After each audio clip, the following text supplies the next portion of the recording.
JM Barrie, The Short Stories. Peter Pan is a classic story. The Admirable Crichton is a classic play. And here in this volume are two classic short stories. They are certainly of their day and perfect pieces of their craft. And really that's not surprising, for JM Barrie was a writer of great note. Short stories are often overlooked as being the poor, underdeveloped relative of a greater work. But from writers of the calibre of Barrie, this is just not so. He picks stories and creates characters that drive, meld and create pages that in their numerically shorter length are in fact the perfect length. Our stories are read for you by Richard Mitchley. The Inconsiderate Waiter by JM Barrie. Frequently I have to ask myself in the street for the name of the man I bowed to just now, and then, before I can answer, the wind at the first corner blows him from my memory. I have a theory, however, that those puzzling faces which pass before I can see who cut the coat all belong to club waiters. Until William forced his affairs upon me, that was all I did know of the private life of waiters, though I have been in the club for 20 years. I was even unaware whether they slept downstairs or had their own homes. Nor had I the interest to inquire of other members, nor they the knowledge to inform me. I hold that this sort of people should be fed and clothed and given airing and wives and children, and I subscribe yearly, I believe, for these purposes. But to come into closer relation with waiters is bad form. They are club fittings, and William should have kept his distress to himself, or taken it away and patched it up like a rent in one of the chairs. His inconsiderateness has been a pair of spectacles to me for months. It is not correct taste to know the name of a club waiter, so I must apologise for knowing William's, and still more for not forgetting it. If again to speak of a waiter is bad form, to speak bitterly is the comic degree of it. But William has disappointed me sorely. There were years when I would defer dining several minutes that he might wait on me. His pains to reserve the window seat for me were perfectly satisfactory. I allowed him privileges, as to suggest dishes, and would give him information, as that someone had startled me in the reading room by slamming a door. I have shown him how I cut my finger with a piece of string. Obviously he was gratified by these attentions, usually recommending a liqueur, and I fancy he must have understood my sufferings, for he often looked ill himself. Probably he was rheumatic, but I cannot say for certain, as I never thought of asking, and he had the sense to see that the knowledge would be offensive to me. In the smoking room we have a waiter so independent that once, when he brought me a yellow chartreuse and I said I had ordered green, he replied, "No, sir, you said yellow." William could never have been guilty of such effrontery. In appearance, of course, he is mean, but I can no more describe him than a milkmaid could draw cows. I suppose we distinguish one waiter from another, much as we pick our hat from the rack. We could have plotted a murder safely before William. He never presumed to have any opinions of his own. When such was my mood, he remained silent, and if I announced that something diverting had happened to me, he laughed before I told him what it was. He turned the twinkle in his eye off or on at my bidding as readily as if it was the gas. To my "sure to be wet tomorrow," he would reply, "Yes, sir," and to Trelawney's "it doesn't look like rain," 2 minutes afterward, he would reply, "No, sir." It was one member who said Lightning Rod would win the derby, and another who said Lightning Rod had no chance, but it was William who agreed with both. He was like a cheroot, which may be smoked from either end. So used was I to him that had he died or got another situation, or whatever it is such persons do when they disappear from the club, I should probably have told the head waiter to bring him back, as I disliked changes. It would not become me to know precisely when I began to think William an ingrate, but I date his lapse from the evening when he brought me oysters. I detest oysters, and no one knew it better than William. He has agreed with me that he could not understand any gentleman's liking them. Between me and a certain member who smacks his lips 12 times to a dozen of them, William knew I liked a screen to be placed until we had reached the soup, and yet he gave me the oysters and the other man my sardine. Both the other member and I quickly called for brandy and the head waiter. To do William justice, he shook, but never can I forget his audacious explanation. "Beg pardon, sir, but I was thinking of something else." In these words, William had flung off the mask, and now I knew him for what he was.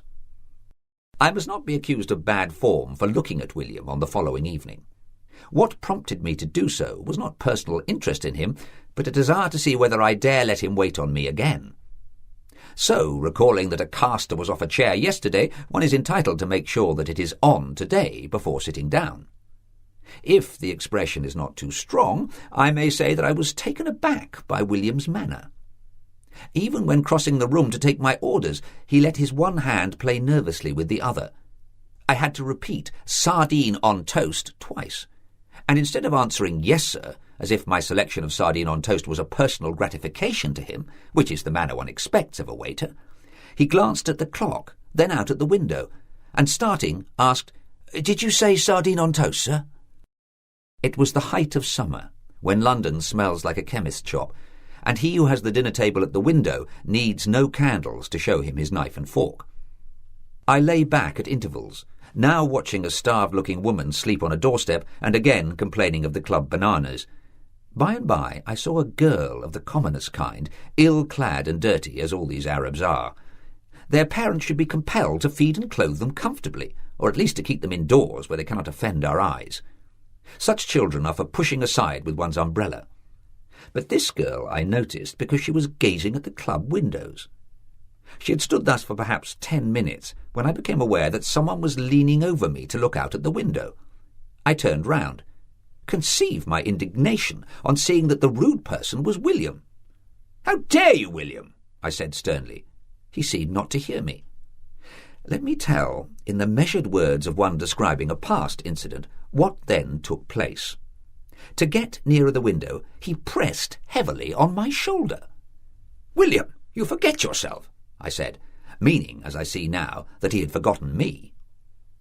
I heard him gulp, but not to my reprimand. He was scanning the street. His hands chattered on my shoulder, and pushing him from me, I saw that his mouth was agape. "What are you looking for?" I said. He stared at me, and then, like one who had at last heard the echo of my question, seemed to be brought back to the club. He turned his face from me for an instant, and then answered shakily, I beg your pardon, sir. I shouldn't have done it. Are the bananas too ripe, sir?" He recommended the nuts, and awaited my verdict so anxiously while I ate one that I was about to speak graciously, when I again saw his eyes drag him to the window. "William," I said, my patience giving way at last, "I dislike being waited on by a melancholy waiter." "Yes, sir," he replied, trying to smile, and then broke out passionately, "For God's sake, sir, tell me, have you seen a little girl looking in at the club windows?" He had been a good waiter once, and his distracted visage was spoiling my dinner. "There," I said, pointing to the girl, and no doubt would have added that he must bring me coffee immediately had he continued to listen, but already he was beckoning to the child. I have not the least interest in her. Indeed, it had never struck me that waiters had private affairs, and I still think it a pity that they should have. But as I happened to be looking out at the window, I could not avoid seeing what occurred. As soon as the girl saw William, she ran into the street, regardless of vehicles, and nodded 3 times to him. Then she disappeared. I have said that she was quite a common child, without attraction of any sort, and yet it was amazing the difference she made in William. He gasped relief, like one who had broken through the anxiety that checks breathing, and into his face there came a silly laugh of happiness. I had dined well, on the whole, so I said, "I'm glad to see you cheerful again, William." I meant that I approved his cheerfulness because it had helped my digestion, but he must needs think I was sympathizing with him. "Thank you, sir," he answered. "Oh, sir, when she nodded and I saw it was all right, I could have gone down on my knees to God." I was as much horrified as if he had dropped a plate on my toes. Even William, disgracefully emotional as he was at the moment, flung out his arms to recall the shameful words. "Coffee, William," I said sharply. I sipped my coffee indignantly, for it was plain to me that William had something on his mind. "You are not vexed with me, sir?" he had the hardihood to whisper. "It was a liberty," I said. I know, sir, but I was beside myself." "That was a liberty also." He hesitated and then blurted out, "It's my wife, sir, she—" I stopped him with my hand. William, who I had favoured in so many ways, was a married man. I might have guessed as much years before had I ever reflected about waiters, for I knew vaguely that his class did this sort of thing. His confession was distasteful to me, and I said warningly, "Remember where you are, William." "Yes, sir, but you see, she's so delicate." "Delicate? I forbid you speaking to me on unpleasant topics." "Yes, sir, begging your pardon."